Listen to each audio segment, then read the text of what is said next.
പരലോകത്ത് വിശ്വാസികളുടെ കാര്യം അല്ലാഹു പറഞ്ഞില്ലേ, യൗമ തറൽ മുഅ്മിനീന വൽ മുഅ്മിനാത്ത് യസ്ആ നൂറുഹും ബൈന ഐദീഹിം വബി ഐമാനിഹിം.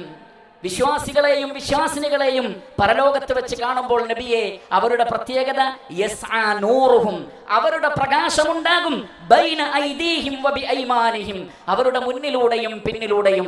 സ്വഹീഹായ ഹദീസിൽ വന്നിട്ടുണ്ട്, പർവ്വത സമാനമായതോ അതിനേക്കാൾ ഉയർന്നതോ ആയ പ്രകാശം നൽകപ്പെടുന്നവർ ഖിയാമത്ത് നാളിൽ ഉണ്ടാകുമെന്നും റസൂലുള്ളാഹി സ്വല്ലല്ലാഹു അലൈഹി വസല്ലം. പാദങ്ങളിൽ മാത്രം ഇടക്ക് തിളങ്ങുകയും ഇടക്ക് കെട്ടുപോവുകയും ചെയ്യുന്ന പ്രകാശം നൽകപ്പെടുന്നവർ ഏറ്റവും താഴ്ഭാഗത്തായിരിക്കുമെന്നും റസൂലുള്ളാഹി സ്വല്ലല്ലാഹു അലൈഹി വസല്ലം നമുക്ക് മനസ്സിലാക്കി തന്നിട്ടുണ്ട്.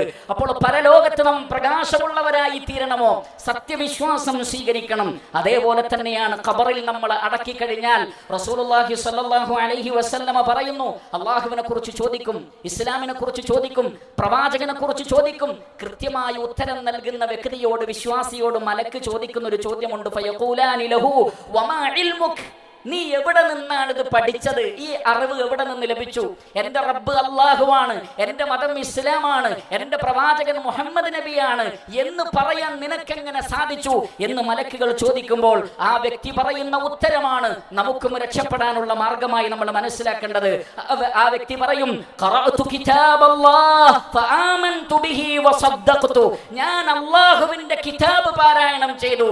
കേട്ടുകേൾവി അനുസരിച്ചല്ല ഞാൻ അല്ലാഹുവിൽ വിശ്വസിച്ചത്, ആരെങ്കിലും പറഞ്ഞത് കേട്ടല്ല ഞാൻ മനസ്സിലാക്കിയത്, പാരമ്പര്യമായ വിശ്വാസമായിരുന്നില്ല എനിക്ക്, മറിച്ച് എനിക്കിത് കൃത്യമായി പറയാൻ സാധിച്ചത്.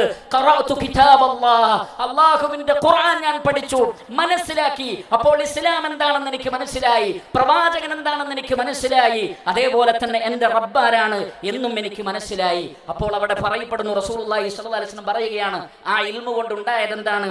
ഫയുഫ്സഹു ലഹു ഫീ ഖബ്രിഹി 70 ദിറാഅൻ ഫീ 70 ദിറാഅ സുമ്മ യുനവ്വറു ലഹു ഫീ, 70 മുഴം നീളവും വീതിയും ഖബറിന് നൽകപ്പെടും.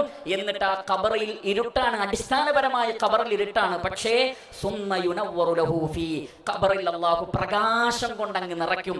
എങ്ങനെയാണ് ആ മണ്ണിനടിയിലെ ഖബറിന്റെ ഇരുട്ടുകളിൽ ആ പ്രകാശം ലഭിച്ചത്? ഖുർആൻ പഠിച്ചത് കൊണ്ടാണ്, പ്രവാചകനെ മനസ്സിലാക്കിയത് കൊണ്ടാണ്, തൗഹീദ് മനസ്സിലാക്കിയത് കൊണ്ടാണ്.